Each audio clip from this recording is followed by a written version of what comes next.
भारत में भी आपको लगता होगा कि टाटा की नई गाड़ियां आई तो वो बड़ी अच्छी लगी, तो आपको बड़ा अच्छा लगा कि महिंद्रा ने भी नया बड़ा मॉडल निकाला और उनके नाम अब चलने लग गए। तो आपको क्या लगा कि ये कंपनियां जो हैं ये भारत की है, मेड इन इंडिया हैं। आप अगर इनका ओनरशिप देखोगे, आप इनकी शेयर मार्केट में वैल्यू देखोगे, तो इनके अंदर भी इन्वेस्टमेंट वैनगार्ड और ब्लैक रॉक जैसी कंपनियों के जरिए उसी रॉकफेलर फाउंडेशन की है। यानी चाहे विप्रो है भारत का, चाहे अजीम प्रेमजी का, चाहे इसका नंदन नीलकेणी की होगी, नारायण मूर्ति की हो गई, बिरला की, टाटा की, अंबानी की, अडानी की, इन सबकी कंपनियों के जो बड़े शेयर होल्डर्स हैं वो वही लोग हैं जिनकी बात हम थोड़ी देर पहले कर रहे थे। मतलब आपको ये समझना पड़ेगा, उद्योगपति मतलब बिना शेयर मार्केट के कुछ भी नहीं है। और शेयर मार्केट न्यूयॉर्क की वॉल स्ट्रीट से चलती है और वॉल स्ट्रीट का पूरा कब्जा रॉकफेलर रॉथस्चिल्ड के हाथ में है। यानी कि सारे उद्योगपतियों को इतना मालूम है कि उनको कभी भी रगड़ा जा सकता है, कभी भी उठाया जा सकता है। इसके लिए विजय माल्या आपके सामने एग्जाम्पल रहा, किंगफिशर वाला, जब मतलब कैसे रगड़ दिया गया और रातों रात अडानी को कैसे उसकी प्रॉपर्टीज में 400 गुना की, 500 गुना की वृद्धि हो गई, ये भी आपने अपनी आंखों के सामने देखा है। पूरी दुनिया में सब कुछ बंद था, पूरी दुनिया में जब सब कुछ बंद था। यानी पूरा का पूरा गेम प्लान जो है ये खेला जा रहा है। इसमें बड़ा गेम क्या हो रहा है कि भारत में जो अन्न है उसका उत्पादन बंद करके और भारत को 5 किलो अनाज जो भी मिल रहा है, थोड़े दिनों के बाद रेडीमेड भोजन देना शुरू करेंगे किसी न किसी राज्य के अंदर। और उस भोजन की जो सप्लाई है वो उन कंटेनर्स के जरिए इन रोड्स के थ्रू होने वाली है। यानी आप अपने गांव से मूव नहीं कर सकते, कहीं नहीं जाना है, आपको गांव में ही रोटियां मिल जाएंगी। और गांव उजाड़ करके, सारे गांव बर्बाद करके इनको लेकर जाने हैं हाईवेज के नजदीक, जैसे केएमपी के आसपास, जिसको ग्लोबल विलेज का नाम दिया इन्होंने। वहां बहुत सारे कबूतर खाने बना के रखे हुए हैं जिनको आप फ्लैट्स के नाम से जानते हो, वो मैं उनको कबूतर खाना बोलता हूँ। वो बना के रखे, वहां कोई नहीं रहता है। उसमें एक एक कबूतर खाने, एक एक मतलब बॉक्स के अंदर जो एक एक ग्रुप हाउसिंग सोसाइटी है, उसमें 5-5 हजार आदमी आराम से रह सकते हैं। वो 5,000 आदमी का मतलब एक गांव की बसासत हो गई लगभग। तो आपका एक गांव एक ग्रुप हाउसिंग सोसाइटी में एडजस्ट हो सकता है बड़े आराम से। अब आप सोचो, गांव की थोड़ा सा बस आंखें खोलनी है, दिमाग को जोर देना है और देखना है कि मैं जो बोल रहा हूं वो आपके सामने हो रहा है कि नहीं हो रहा है। यदि वो हो रहा है तो मेरी बातें एकदम सच हैं, उसके लिए किसी सबूत की आवश्यकता नहीं है।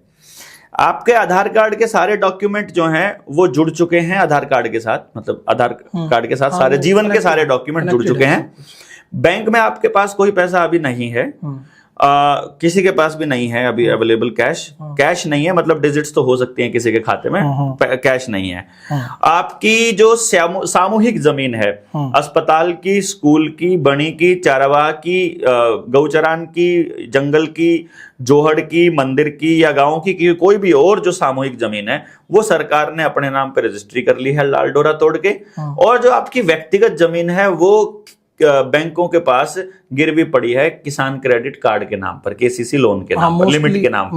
मोस्टली नहीं है, 99.99% की पड़ी है किसान कर्ज में। किसी एक ऐसा व्यक्ति जो बचा हुआ है गांव के अंदर, पूरे गांव में 1 या 2 परिवार, वो इसलिए बचे हुए हैं, एक तो उनको ये खेल पूरा समझ में आता है इसलिए उन्होंने अपनी केसीसी बनवाई नहीं रखी है। या फिर वो लोग बचे हुए हैं जिन्होंने ये केसीसी नहीं बनवाई हुई है, जिनके घर में नौकरी है या कोई बड़ा और आमदनी का दूसरा साधन आता है, जिसकी वजह से वो, मतलब इवन नौकरी वालों ने भी क्या कर रखा है कि 4 रुपए सालाना का ब्याज देना पड़ता है, तो मतलब 2 रुपए सैकड़ा पे दे देंगे, उस लालच में 24 रुपए सालाना पे दे देंगे, तो वो प्रॉफिट 6 गुना प्रॉफिट कमाने के चक्कर में उन्होंने भी लिमिट तो बनवा रखी है और आगे ब्याज पे दे रखी है। आज थोड़ा सा पिछले 1 हफ्ते की, 10 दिन की, 15 दिन की, 25 दिन की, 1 महीने की, 6 महीने की, आप जरा एक बार रिसर्च करके देखो कि रोज कितने बैंक बंद हो रहे हैं। आज पंजाब सिंध बैंक की इतनी ब्रांच बंद हो गई, आज cooperative, Mumbai cooperative, Maharashtra cooperative की अभी 4200 ब्रांच बंद हुई है। और लोगों के पैसे वहीं पर जाम हो रहे हैं जितने जमा है।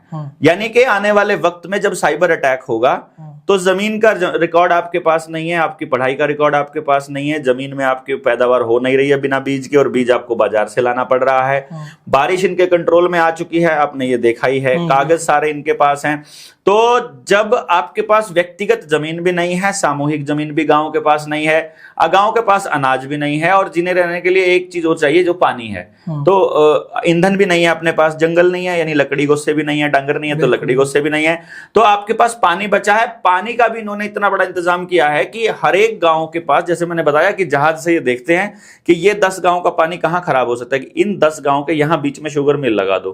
शुगर मिल का जितना गंद निकलेगा उस गंद को बोर करके रिवर्स बोर के जरिए जमीन के अंडरग्राउंड पानी में भेज दो। अंडरग्राउंड पानी खराब हो गया, अंडरग्राउंड पानी खराब हो गया, उधर से नहर की तरफ आपका ध्यान बिल्कुल नहीं है, नहर का पानी आपको आता नहीं है, नलके का पानी खराब हो चुका है।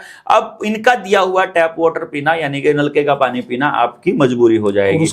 उसको ये घर घर जल के नाम पे फलाना डमकाना बर्बादी करते ही रहता है, आपको पता ही है। तो पानी भी आपका नहीं है, यानी अब आपके जीवन जीने की सारी चीजों पर इनका कंट्रोल हो चुका है। पानी का भी बिल शुरू हो गया, गांव में भी शुरू हो गया। अरे देखिए तो सही, आने वाले समय में जो गांव में जो निर्मल सरोवर योजना के नाम पर जो ये जोहड़ खोदे हैं अभी सरकार ने, यहाँ पर डंगरों को पानी पिलाने का टोल टैक्स भी लगना शुरू होगा। अभी तो देखिएगा गांव में अपने ही तालाब में पानी पिलाने के लिए पैसे देने पड़े। आप देखिए ना, अपना अपने खेत, अपनी जमीन दी है जो आपने हाईवे को, उस पर अपनी गाड़ी चलाने का नहीं दे रहे हो आप पैसा। बिल्कुल आपने जमीन दी है बिजली का संयंत्र बनाने के लिए, उसकी बिजली यूज करने का नहीं दे रहे हो आप पैसा। आप तो ये देने में क्या दिक्कत है फिर आपको। और ये फसल बीमा योजना क्या है सर? फसल बीमा योजना जो है, बहुत से किसान जो है वो शिकायत करते रहते हैं कि मैंने प्रीमियम भरा था, मेरा सर्वे हुआ था, मेरे पैसे नहीं आए। कुछ कहते हैं कि भाई हमारे आगे, बट वो उस लेवल तक उस नुकसान की भरपाई नहीं हो पाती। देखो जो होनी चाहिए, देखिए अपना जो समाज है ना, इसको तोड़ना इनका मेन पर्पस है, और बीमा इसका बहुत बड़ा हथियार रहा है। पहले LIC के जरिए इन्होंने एक मतलब गेम खेला था कि कोई बंदा मर जाता था तो उसके घर वालों को पैसे दे देते थे। जब तक LIC नहीं आई थी तब तक समाज में कोई मर जाता था तो वो परिवार में इकट्ठा रहने का एक रिवाज था। बाद में या तो मतलब जैसे कोई नौकरी पे शहीद हो गया और उसकी पत्नी को एकदम करोड़ रुपया या 50 लाख रुपया मिल गया तो वो पड़ोसी के संग भाग गई। ऐसे कुछ सीन आपने देखे होंगे, बड़ी खबरें पड़ी होंगी, आती रहती हैं। मतलब रिश्तेदार के साथ भी ये सब हुआ। धोखा बहुत हुआ उस टाइम पर। LIC ने ये पूरा काम किया, मतलब उस टाइम पर समाज के अंदर पेनिट्रेट करने का। ऐसा लगा कि आदमी के मरने के फायदे बताने वाली कंपनियां पहली बार आने लगी थी। ये मीम बनते थे। मैं इसको ऐसे देखता हूं कि जो फसल बीमा है वो भी उसी तरह से है जैसे LIC है।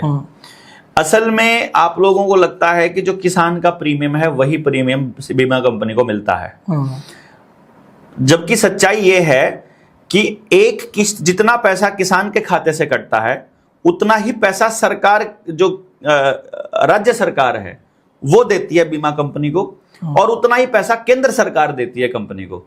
यानी 3 जगह से प्रीमियम मिलता है उसी फसल का उसे। और ये वैसे ही है जैसे पेस्टिसाइड कंपनियों को सरकार ने उसके सब्सिडी के नाम पर पैसा देना शुरू किया था। यानी असली खेल किसान की फसल को बचाना नहीं है, बल्कि किसान की सारी कमाई को उसी रॉकफेलर फाउंडेशन के पास पहुंचाना है। यानी ट्रैक्टर की कंपनी हो, चाहे रोबोट की कंपनी हो, चाहे ड्रोन की कंपनी हो, चाहे कैमरा की कंपनी हो, चाहे मोबाइल्स की कंपनी हो, या फिर ये जितनी टेक्नोलॉजी की हो, और या बीमा कंपनी हो या बैंकिंग हो, सब की सब इन्हीं गेम प्लानर्स की है। तो सारा पैसा इनको वहीं लेकर के जाना है। जो अगर मेरी आप 5 साल पहले की वीडियोस देखते हो तो वहां आपको मिलेगा कि आने वाले वक्त में ये लोग आपके पैसे को बस 3-4 पिलर्स पर लेकर जाना चाहते हैं। या तो आपका पैसा किसी बड़े उद्योगपति की कंपनी में इन्वेस्ट होगा, या उद्योगपति की कंपनी में ही लगा होगा, मतलब आपके बैंक में होगा, और फिर अचानक से या तो वो कंपनी डूब जाए या फिर वो आपका बैंक बंद हो जाए, साइबर अटैक आ जाए या कुछ भी हो जाए, तब आपके पास क्या बचेगा। यानी जब समाज को डुबोना बड़ा आसान होता है। आपके घर से धातु को खत्म करना इनके मुख्य उद्देश्यों में शामिल है। जैसे सोना और चांदी आपके पास ना रहे, अनाज ना रहे, और जीवन जीने की कोई भी चीज आपके पास ना रहे, तो फिर आपको 2017 की, आप इसके अंदर वो क्लिप लगा सकते हैं ढूंढ करके। आप ट्विटर पे जाएंगे तो 2000 वर्ल्ड इकोनॉमिक फोरम की जो आधिकारिक हैंडल है उसमें 2017 में इन्होंने एक वीडियो जारी की हुई है, you will on nothing but you will be happy. 2030 तक वो एक ऐसे भारत की, एक ऐसे दुनिया की परिकल्पना कर रहे हैं जिसमें किसी भी आदमी के पास किसी भी चीज का मालिकाना हक नहीं रहेगा। आपके पास जमीन का मालिकाना हक नहीं रहेगा, औलाद का भी मालिकाना हक नहीं रहेगा, गाड़ी का भी मालिकाना हक नहीं रहेगा। आज भी अगर आप थोड़ा गौर करोगे, ना जमीन का रहेगा हक, गाड़ी का भी नहीं। आप अभी भी देखोगे ना, आप बाजार में चलते हो ना, आपको किराए पर गाड़ी रखना आसान नजर आएगा अपनी गाड़ी मेंटेन करने से। वो कानून ही इस तरह के लेकर के आते हैं कि वो जैसा चाहते हैं वैसा करना आपकी मजबूरी हो जाता है। यानी आपको ऐसा लगता है जब आप गांव में आज जाओगे, किसी भी व्यक्ति से आप पूछोगे और आप सारी बातें समझा दोगे जो मैं कह रहा हूं, तो गांव का वो व्यक्ति वो कहेगा कि मैं कर भी क्या सकता हूं, ऑप्शन ही नहीं है। जैसे लगता है जैसे ये वाला नेता चुनना हमारे पास मजबूरी है। जैसे चाइना में वन पार्टी गवर्नमेंट है, तो विपक्ष है ही नहीं, तो एक पार्टी की सरकार है, वही ताउम्र राज करने के लिए उन्होंने अपने कानून बना लिए। तो चाइना का आदमी बोलेगा हमारे पास ऑप्शन ही क्या है। ऐसा ही फीलिंग यहाँ के लोगों को हो रहा है कि हमारे पास नेता का ऑप्शन नहीं है, हम उसी तरफ बढ़ रहे हैं। हाँ बिल्कुल, मैं उसी तरफ बता रहा हूँ। चाइना बेसी तरह से एक लैब टेस्ट की तरह काम करता है। यानी कि आपको अगर ऐसा लगता हो कि चाइना से कोई वायरस निकला था और तब उससे कोई महामारी आई थी, इस वहम को आपको निकालना पड़ेगा। वो एक खाली स्टोरी थी, आपको समझना पड़ेगा। जॉन हॉपकिंस यूनिवर्सिटी ने 2019 में इसके आउटब्रेक से पहले, इस पेंडेमिक के आउटब्रेक से पहले एक इवेंट का ऑर्गेनाइज किया था the Melinda and Gates foundation की मदद से, जिस इवेंट का नाम था इवेंट 201। उस इवेंट 201 में उन्होंने पूरे की पूरी दुनिया में किस तरह से लॉकडाउन लगेंगे और किस तरह से चलेगा ये सारा खेल, इस सारे की सिमुलेशन की थी उन लोगों ने। तो वो सब ये पहले करके चेक कर चुके हैं। इसी तरह से चाइना के अंदर सोशल क्रेडिट सिस्टम अगर देखा जाए, वन पार्टी गवर्नमेंट देखा जाए, लोगों को बंद करके रखा जाए, यूपीआई से पेमेंट का देखा जाए, बारकोड से जीवन चलाने का देखा जाए, वो सब कुछ वो कर चुके हैं। तो उसी की तरफ ये लोग लेकर के जा रहे हैं पूरी दुनिया को। तो आपको ऐसा लगेगा जैसे वो करना आपकी मजबूरी है। जैसे थोड़ी देर पहले मैंने आपको बताया कि आपके गांव से अगर नीम उड़ा दिया जाए तो अब टूथपेस्ट करना आपकी मजबूरी हो जाएगी। टूथपेस्ट के एकदम सोडियम लोरेल सल्फेट है, ये मालूम पड़ जाएगा। सोडियम लोरेल सल्फेट जब आपके शरीर में जाता है, आप चेक करो गूगल के ऊपर या किसी भी कंपनी के ऊपर, सोडियम लोरेल सल्फेट के क्या साइड इफेक्ट है पता चलता है, उससे कैंसर होता है। अब फिर आपको मालूम पड़ेगा कि हिंदुस्तान लीवर जैसी बड़ी कंपनी में भी इन्वेस्टमेंट उन्हीं रॉकफेलर फाउंडेशन के जरिए, इस ब्लैक रॉक या फिर वेनगार्ड की मिलेगी, जिसकी टूथपेस्ट आप कर रहे हो।